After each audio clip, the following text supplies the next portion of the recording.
क्या आज के 30-40 साल पहले, 50 साल पहले इतने आयोजन होते थे क्या?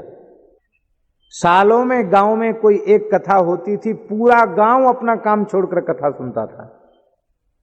और सुनता नहीं था, जो सुनते थे उसे वे मानते थे। एक गांव की सत्य घटना आपको सुना रहे हैं, आपको सुनकर बड़ा आश्चर्य होगा। गाय चराने वाला एक व्यक्ति गाय भी चराता था, भैंस भी थी, भैंस भी चराता था। अपनी गाय तो चराते ही था, दूसरे लोगों की गाय भी चलाता था, ग्वाला जाति का था। सवेरे से गैया लेके जाना, चराना और बस शाम को लौट के आना, यही उसका काम। गांव में कभी कोई कथा कीर्तन हो, उसको फुर्सत ही नहीं थी, कहां सुने, वो तो गैया चराने जाता था। बूढ़ा हो गया तो पंडित जी के पास पहुंचा, बोले महाराज हमें भागवत सुना दो। तो उसका स्वभाव था मजाक करने का, सबसे हंसी करता था बड़ा भोला, पर बालक बूढ़े किसी को नहीं देखता, सबसे हंसी करने का स्वभाव था। तो हंसते हुए बोला कि पंडित जी महाराज अब तो हमारे मरने के दिन आ गए, अब तो हमको कथा सुना दो। जीवन में हमने घंटा भर भी कथा नहीं सुनी, कथा होती क्या हम जानते ही नहीं, हमको कथा सुना दो। तो पंडित जी बोले कि तू मस्खरा है। मस्खरा जानते ना, मस्खरी करने वाला। तेरी बात पर विश्वास नहीं, तू सत्य बोलता कि झूठ। बोला महाराज हंसी करना तो मेरे स्वभाव में, पर मैं इस समय हंसी नहीं कर रहा हूं, पंचांग देख के मुहूर्त बताओ, मैं कथा सुनूंगा। बच्चों को कह दिया कि भैया गैया भैंस चराने का काम तुम लोग देखो, एक लड़का देखेगा, हम अब कथा सुनेंगे, अब कोई काम नहीं करें, कथा सुनेंगे। बोले ठीक है, कथा की तैयारी हो गई, मुहूर्त दे दिया। 8 दिन कथा होती थी, एक दिन महात्म और 7 दिन कथा। और वो जमाना था महाराज, पंडित जी पूरा पाठ स्वयं करते थे, वो कथा भी करते थे। और ये घटना किसी दूसरे की नहीं, हमारे शरीर के पूर्वाश्रम के पितामह थे, वो कथा कह रहे थे। तो संपूर्ण पाठ उस ग्वाल भगत ने संपूर्ण पाठ बैठ करके सुना। वो हिंदी भी पढ़ा नहीं था, संस्कृति तो बात छोड़ो, हिंदी भी पढ़ना नहीं जानता था, अंगूठा टेक। और पूरी श्रद्धा पूर्वक उसने संपूर्ण भागवत का पाठ सुना।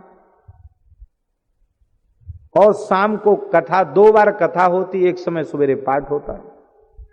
और वो बड़ी मेहनत करते थे पंडित जी महाराज, 10-12 घंटे मेहनत करते थे वो। अरे बोले भगत तू तो थोड़ा विश्राम कर लिया कर। बोले महाराज कथा सुने, जीवन में पहली बार तो सुने। तो संस्कृत का पाठ भी सुनता हो, कथा भी सुनता।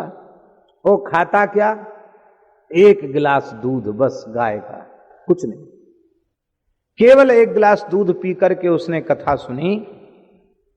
और कथा सुनने के बाद 12 गांव के ब्राह्मण न्योते, हर ब्राह्मण परिवार से 1 ब्राह्मण, और 12 गांव के ब्राह्मणों को न्योत करके जिमाया, उनका प्रसाद लिया, उच्छिष्ट लिया, और उनका चरणामृत भी लिया उसने। और बोला पंडित जी महाराज अब हम पोथी आपके घर पहुंचाया मैं। सो पोथी घर पहुंचाया।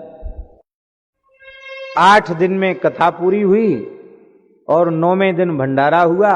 भंडारा करके पोथी जो है वो पंडित जी के घर पे विराजमान कराया। और दूसरे दिन शिव चतुर्दशी थी, शिवरात्रि, फाल्गुन कृष्ण 14। तो बैलगाड़ी लेकर चला गया और पलाश की लकड़ी कटी हुई सूखी हुई पड़ी थी, बैलगाड़ी में लाद लाया।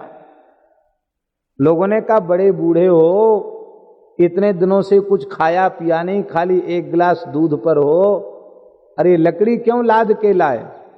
बोले हम मर जाएंगे तो तुम जलाओगे, दूसरी लकड़ी से मत जलाना, छेवली की लकड़ी बहुत पवित्र होती है, पंडित जी कह रहे थे कथा में, इसी से जलाना हमको। तो घर के लड़कों ने उसको कहा कि अब तो भागवत सुन ली, अब तो मजाक करना, हंसी करना छोड़ दो। और शिव पूजन हो गया।